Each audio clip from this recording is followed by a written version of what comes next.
Ya Habib salam alaika salawatullah alaika ya Nabi salam alaika.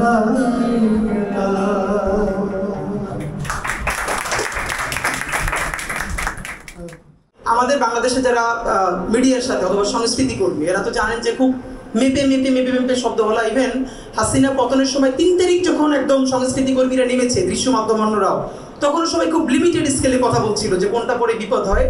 তখন একজন মানুষকে আমরা চিনি, এর আগে আমি টিভিতে দেখেছি, এরকম আমি কোনোদিন কথা বলতে দেখি নাই, আমাদের আসাদুজ্জামান আসাদ ভাই। ওনার ওই বক্তব্যটা 3 তারিখে যখন বাঁধন না পা ওনারা সবাই দাঁড়াইছিলেন, তখন ওনার বন্ধুরা ওনাকে বলতেছিলেন যে তুমি কম বলো। তখন উনি বলছিলেন যে বাচ্চারা মরে যাচ্ছে হেলিকপ্টার থেকে গুলি করে, এইবার কম বলবো কি, আর কি কম বলবো, রাতে ঘুমাইতে পারি না, রক্তের মধ্যে পড়ে আছি। তো আসাদ ভাইয়ের এই বক্তৃতাটা আমাদেরকে কি পরিমাণ স্পার্ক করছে। তো আমরা খুবই হ্যাপি যে এইরকম কিছু অভ্যুত্থানের প্রাণ মাবরুর রশিদ বান্না ভাই, উনি গাজীপুর থেকে রওনা করছে শুটিং শেষ করে, চেষ্টা করবে এসে ধরার। আসাদ ভাই, ওনারা আমাদেরকে ভালোবাসেন, আমাদের সব প্রোগ্রামে কষ্ট করে আসেন। আসাদ ভাই প্লিজ একটু কিছু বলেন। আসাদ ভাইয়ের পরে সালমানটা একটু গান গাইবে, এরপরে আপনাদের সবার কাছ থেকে একটু করে প্লিজ আমরা শুনবো। ধন্যবাদ হাদি ভাই। আসসালামু আলাইকুম সবাইকে।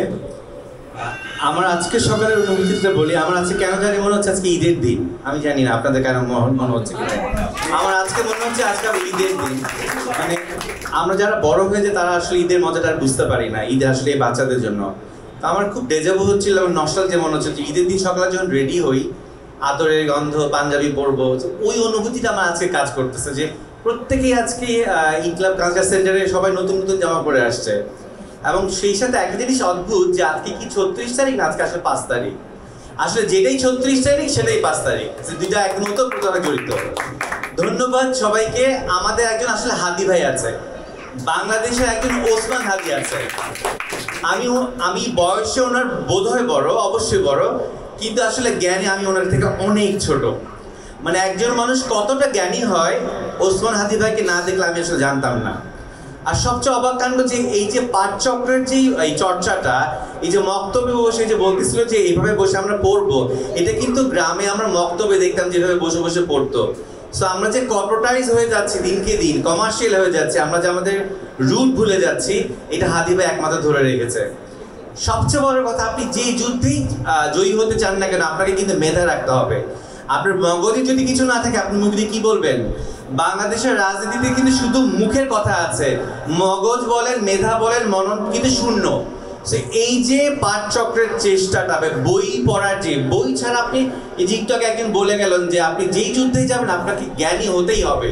সেটা ভাষার যুদ্ধ বলেন, বিজনেসের যুদ্ধ বলেন, রাজনৈতিক যুদ্ধ বলেন, এবং সত্যিকারের মেধার যুদ্ধ বলেন। সো ইনক্লাব সেন্টার সেই যুদ্ধের জন্য কিন্তু নতুনভাবে সামিল হয়েছে। প্রত্যেকে আমরা বই পড়ি, বই উপহার দিই, বই কিনি। আর বই কেনার কথা কেন বলছি? বই কিনলে কিছু পয়সা আসবে, টাকা ছাড়া কিন্তু চাকা নড়ে না। সো টাকার দরকার আছে দিন শেষে। সো হাদি ভাইকে আল্লাহ অনেক দিন বাঁচিয়ে রাখুক, 100 বছর বাঁচিয়ে রাখুক, এবং ঘরে ঘরে চাই এরকম আরো হাদি ভাই জন্ম হবে। ধন্যবাদ সবাইকে। আসসালামু আলাইকুম।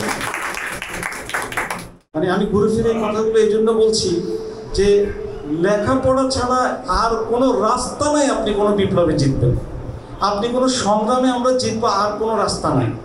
সুপ্রিম কোর্টে আপনারা জানেন যে প্রথমে লয়ার হইতে হয় নিচের কোর্টে, তারপরে লয়ার হইতে হয় হাইকোর্টে, তারপরে হইতে আপিল বিভাগে, তারপরে অ্যাপেলেট ডিভিশন। এই পুরো কোর্ট বসে taking into consideration many factors ওনারা সিনিয়র অ্যাডভোকেট ডিক্লেয়ার করে। এটা বয়সের উপরে না, এটা তার প্র্যাকটিসের উপরে। আমাকে সিনিয়র অ্যাডভোকেট করা হয়েছে আপিল বিভাগে এনরোল হওয়ার 16 বছর পরে। 16 বছর আমাকে অপেক্ষা করতে হয়েছে to be enrolled as a senior advocate.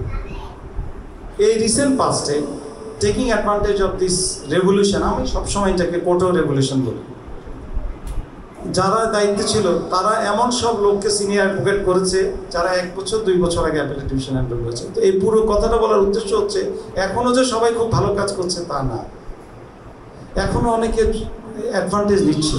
অর্থাৎ এই ভিসার সাইকেলটা, এই সিস্টেমটা, many people in bureaucracy, in military bureaucracy, in civil bureaucracy, in universities, everywhere, in political parties, they want to keep the system intact. The system not introduced by Hasina, they want to keep it intact so that they can make money out of it, they can abuse it. The only way we can stop all these things, যদি আমরা বেশি বেশি পড়ি, বাচ্চাদেরকে আনি। এখানে আপনারা সবাই গুণী। আমাদের একটা স্কুল আছে, একটা কলেজ আছে, আমি বহু কষ্ট করে এই স্কুল কলেজগুলো করেছি। মেয়েরা গত 16 বছর যে ক্ষতিটা হয়েছে শিক্ষার, 100 জন কলেজের স্টুডেন্টের মধ্যে 30 জনকে আনা যায় না। আমি প্রত্যেক টিচারকে বাড়িতে পাঠাই, নোয়াখালী গ্রামে। মারা বলে বাবারা একদিন এখানে আসেন, আমরা উদ্দীপ্ত হব। এই জুলাই রেভলিউশনে আমার অনেক প্রার্থী, আমি যেমন বললাম 40-50 হাজার লোকের চাকরি উসিলা হয়েছে। আমি আমার গত 7 বছর ধরে চেষ্টা করে আমি আমার সন্তানকে কনভিন্স করতে পারি নাই বিদেশ থেকে ফেরত আসতে, কিন্তু জুলাই অভ্যুত্থানের পরে আমার ছেলে অস্ট্রেলিয়াতে হেঁটে হেঁটে সব জুলাই আহত নিহতদের নাম্বার কালেক্ট করে সবার কাছে পাঠিয়েছে, সমস্ত বাংলাদেশি ছাত্রদের কাছে পাঠিয়েছে, তোমরা ডাইরেক্ট বিকাশ করো ওখানে। তারপরে সে সিদ্ধান্ত নিয়ে এই 7 বছর পরে আমার সঙ্গে পার্মানেন্টলি থাকার জন্য দেশে ফেরত এসেছে। তো এই জন্য জুলাইয়ের কাছে আমার অনেক ঋণ। তা আপনারা যদি সবাই সপ্তাহে হোক 2 সপ্তাহে হোক একবার এই সেন্টারে আসেন, আমরা সবাই আসবো, সবাই উৎসাহিত হব। সবাইকে অসংখ্য কৃতজ্ঞতা। ওসমান হাজি সাহেব ওনার টিমকে বলবো যে আমরা আছি, যতক্ষণ আছি, মেরে না ফেলা পর্যন্ত আছি, আমরা থাকবো সাথে। এই লড়াই আমরা কখনো ছাড়বো না। বাংলাদেশের 95% মানুষ এই দেশপ্রেমের ব্যাপারে ঐক্যবদ্ধ। সবাইকে ধন্যবাদ। আসসালামু আলাইকুম। গত বছরের দিনটার কথা মনে হইলো, তখন মনে আচ্ছা আজকে তো একটা বড় দিন আসলে আমাদের লাইফে বা আমার লাইফে সবচেয়ে সুন্দর এবং দুঃখের বলা যায় যে আজকের দিনটা, গত বছর আমরা যে দিন কাটাইছি। তো মনে হলো আচ্ছা যাই ঘুরে ফিরে আসি, আর দেখেও আসি সব মা, এখানে আসলে তো মানুষজনের সাথে দেখাও হবে। যাই হোক, কালচারাল সেন্টারের জন্য ইনকিলাব ভাইয়ের তো একটা বিশাল যুদ্ধ, সে লড়াই করেই যাচ্ছে, সব কথা মনে হচ্ছে যে তাকে বলে যাইতেই হচ্ছে। তো যাই হোক, এরকম একটা জায়গা হইলো, তারা বা সবাই মিলে যে চেষ্টা করে এরকম একটা কালচারাল সেন্টার তৈরি করলো। আমি চাই এটা চলুক, মানে সবাই এখানে এসে আলাপ করুক, অন্তত কথা বলুক, পড়াশোনা করুক আমাদের হিস্ট্রি বা এত